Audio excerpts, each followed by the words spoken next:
أعوذ بالله من الشيطان الرجيم. بسم الله الرحمن الرحيم.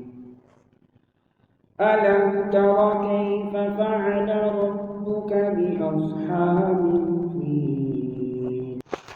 ألم يجعل كيدهم في تضليل وأرسل عليهم طيرا أبابيل ترميهم بحجارة من سجيل فجعلهم كعصف مأكول.